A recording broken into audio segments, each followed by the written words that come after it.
Olha aqui, ó, Carlito, aí tem um outro aspecto que é o seguinte, ó. O PGR já arquivou a denúncia contra o Alexandre de Moraes, que falta materialidade. E ela vai falar sobre isso já. E era sobre isso que eu ia te perguntar. Ao mesmo passo, né, encaixando nessa mesma linha, eu rodei no início do programa hoje, eu não sei se vocês dois assistiram, se não depois até eu rodo de novo, mas um corte do Otávio Guedes de Globo News, dizendo que o que Dias Toffoli faz neste caso é pior do que o que Sérgio Moro fez. E aí me arrepiou, viu? Quero te ouvir. Antes de tudo, deixa eu tirar a dúvida aqui do Rogério Buarque, que ele está perguntando. Eu estou vendo que é genuíno que ele está perguntando se fazer história no historiador, sim. Né? No Brasil, a profissão de historiador, inclusive, foi reconhecida através da Lei 14.038, em 2020, um projeto, se não me engano, do senador Paulo Paim, e que o critério para que um historiador receba o título de historiador é ele ter o diploma em graduação em História. Tá? Isso é uma demanda antiga da ANPU e de outras associações ligadas ao estudo da história, desde a década de 60, mas que formalmente falando a gente consegue trazer pelo menos aí essa regulamentação da profissão do historiador agora de 2020, né? Se não me engano foi agosto de 2020. Eu lembro que é a Lei 14.038, só para esclarecer. Então, sim. Essa luta antiga. Então, sim, estudar história e ser formado em história, ele torna historiador e torna, inclusive com reconhecimento legal, pelo menos desde 2020. Antes já tinha um reconhecimento formal por ser portador do diploma.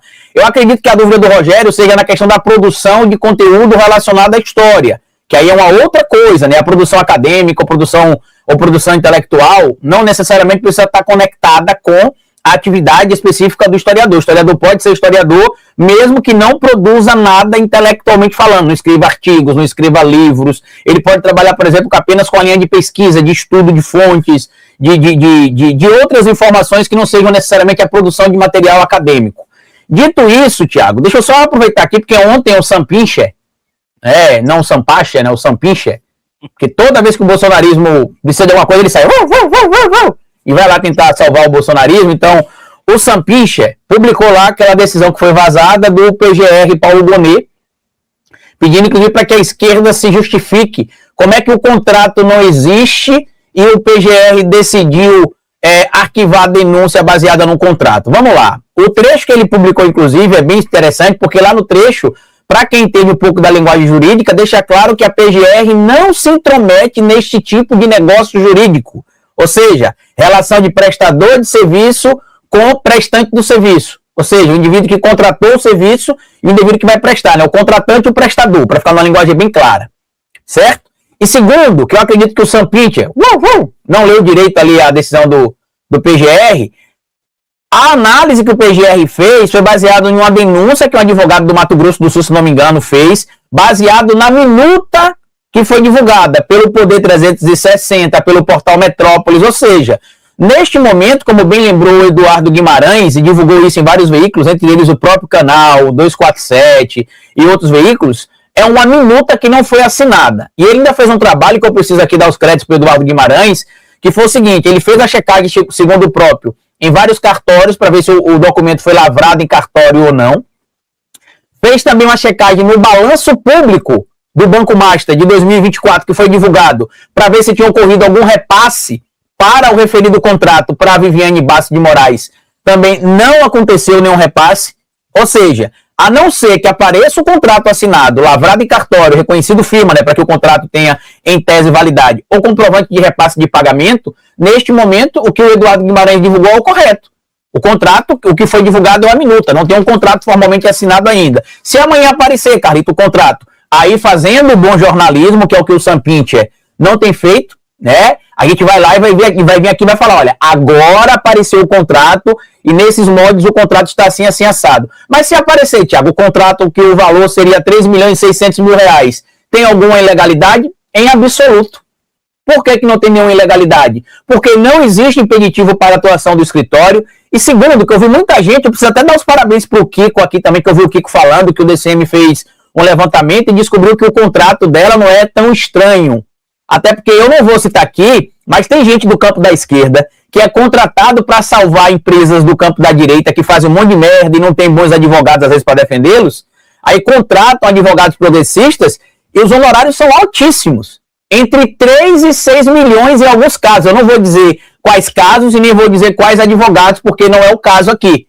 Mas só para trazer um exemplo, Tiago, eu fui vítima dessa mesma situação que o ministro Alexandre de Moraes está passando por parte do Grupo Globo. A senhora Luísa Mazzulo, junto com o senhor Bernardo Melo, que eu acredito que seja filho do Bernardo Melo Franco, publicaram em agosto do ano passado, foi julho, uma matéria me associando a um suposto gabinete do ódio do PT. Aí quando você ia ver lá quem era, o André tá rindo porque ele lembra dessa história. Quem eram os membros desse gabinete do ódio? Eram 6 pessoas, se não me engano. 2 eu não conheço, nunca tive nenhum contato. Só vi de vídeo de internet que aparece às vezes para mim. Outras 2 eu já tive algum contato, mas não falo. E pelo menos não falo há 3 ou 4 anos. Ou seja, não teria como a gente estar atuando no passado em um gabinete do ódio. E outras 2 ou me processaram ou eu processei. Imagina aí, Thiago, a paz que existia nesse gabinete do ódio, hein? Deveria ser uma paz, né? Aí o que aconteceu? Eu divulguei a íntegra da entrevista que eu fiz com a moça, porque aconteceu comigo. Meu Deus, eu nunca imaginei que eu citaria isso aqui. O que aconteceu em tese com o Pablo Massal e com a Malu Gaspar. Eles publicaram algo diferente do que eu disse na matéria. A Luísa Mazzulo entrou em contato comigo para tirar uma dúvida, segundo ela, que um colega de matéria tinha. Eu respondi a dúvida e ela publicou outra coisa, que não foi o que eu disse. E aí o que aconteceu? Eles publicaram o meu nome, a minha imagem, na versão impressa do jornal o Globo. Eu fui alertado, vou revelar aqui, inclusive quem me alertou na época foi o Pedro Zambarda, porque eu entrei no site da Globo, a matéria tinha saído, mas meu nome não estava lá. Aí o Pedro Zambarda falou, Carlito, veja a versão impressa, você tem a assinatura do Globo? Eu falei, tenho. Ele, na versão impressa do jornal você saiu. Aí eu vi a versão impressa do jornal, Thiago, abri uma live no meu canal e publiquei a íntegra dos áudios da entrevista e a troca de mensagens, provando que o que estava na matéria não foi o que eles conversaram comigo e nem o que eu disse. O que aconteceu? Durante a live, a matéria foi atualizada no site e meu nome foi inserido no site. Aí olha que ironia. Na época, eu falei com ela, né, a Luísa Mazzulo, que foi quem entrou em contato comigo, que ela deveria respeitar o meu trabalho, porque muito em breve ela veria o Gustavo Gaia se complicando através de uma denúncia que eu fiz. E eu encaminhei para ela um dossiê que eu fiz do Gustavo Gaia. E sabe o que ela disse que eu estava fazendo? Divulgando fake news, porque eu falei que a Zambelli seria condenada no caso do CNJ, porque como ela era deputada, ela já estava lá na última instância o processo dela, e como o próprio Grupo Globo tinha divulgado, a Polícia Federal encontrou materialidade no celular da Zambelli. Documentos, inclusive, que foram divulgados. O que aconteceu com a Zambelli? A Zambelli foi condenada pelo caso do CNJ, inclusive a primeira condenação dela. O que aconteceu com o Gustavo Gaia? Indiciado também.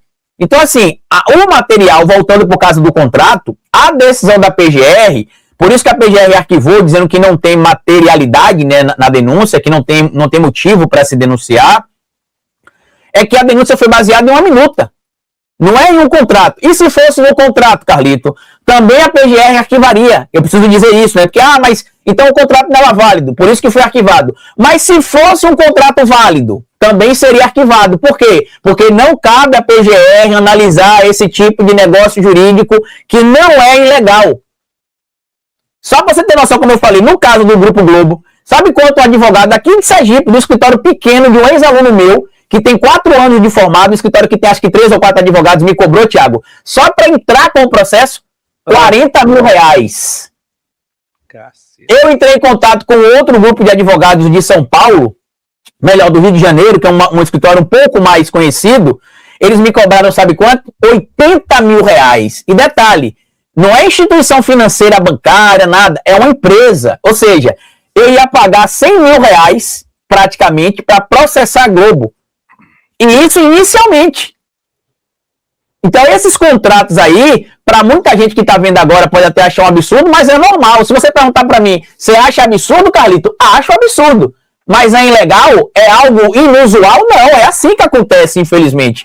Quanto mais credibilidade você tem, mais caro é o seu honorário. Por exemplo, Thiago, você acha que se o Cacai fosse o advogado do Bolsonaro, ele cobraria o mesmo honorário que o Paulo Amador Bueno cobrou? Evidentemente que não. Pela larga experiência que o Cacai tem na área, pelo histórico vitorioso que ele tem e pelo conhecimento na área de atuação. Se fosse absurdo, como eles estão alegando, você não tinha causas com valores distintos. Você tinha uma tabela de preço. Ó, quando é processo criminal, o valor é X. Quando é processo trabalhista, o valor é Y. Quando é processo administrativo, o valor é desse jeito. Não existe uma tabela fixa para isso. Por quê? Porque o advogado cobra aquilo que lhe cabe como profissional. E sim, Isaura, é imoral. Às vezes é meio difícil falar o óbvio aqui, porque até quando a gente desenha, o público faz questão de não entender. Quando eu digo que eu não concordo, que eu acho que é um absurdo, eu estou concordando, Isaura, que é imoral. Mas é ilegal? Não é legal. Se tem gente que paga, o que eu vou fazer? E aí a gente precisa levantar uma lógica da minha fala. Não é a lógica do capital? Não é a lógica do capital? E tem um outro detalhe, não é só a gente que paga, e muitas vezes o pagamento ele existe na esperança de que pessoas com altas conexões, isso de alguma forma favoreça a sua causa, mas isso não é comprovação de relação causal, ou seja, não é porque você pagou que necessariamente o Alexandre de Moraes interferiu em seu favor. Você também tem que provar a interferência do Alexandre de Moraes. Então, vamos supor que o Calil está coberto só para acrescentar a sua fala, tanto que o único processo que a doutora Viviane Bastos de Moraes atuou no seu escritório em defesa de alguém ligado ao Banco Master, ela não ganhou, ela perdeu. Não adiantou, e ela perdeu várias causas no Supremo, ela perdeu mais do que ganhou. Mas a questão interessante é o seguinte, na política é muito comum, no financiamento de campanha, para pegar um outro exemplo, de que, fulano foi eleito. Aí aparece um monte de gente querendo financiar porque quer ganhar favor com a pessoa.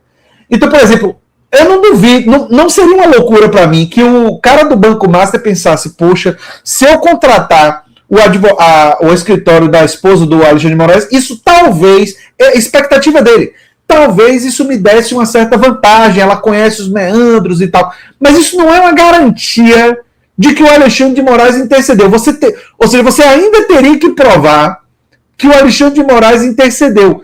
E o que a gente tem até agora é o Alexandre de Moraes negando, o Galípolo negando, o diretor da Polícia Federal negando, a FEBRABAN dizendo que a reunião foi para discutir a lei Magnitsky, e as outras testemunhas, segundo uma reportagem da Daniela Lima, todas dizendo que foi para discutir a Magnitsky e o Banco Master não foi pauta. Então, toda a materialidade disponível levanta muitas dúvidas. Mas é claro que se aparecer, eu costumo dizer assim, eu sou aberto a novas provas. Se uma prova aparecer daqui termina a live, 3 minutos aparece uma nova prova, a gente muda de ideia. Mas a gente tem que se guiar pelas evidências disponíveis. As que estão aí. O que está disponível. Você não pode inventar. Né? Isso é muito, muito importante.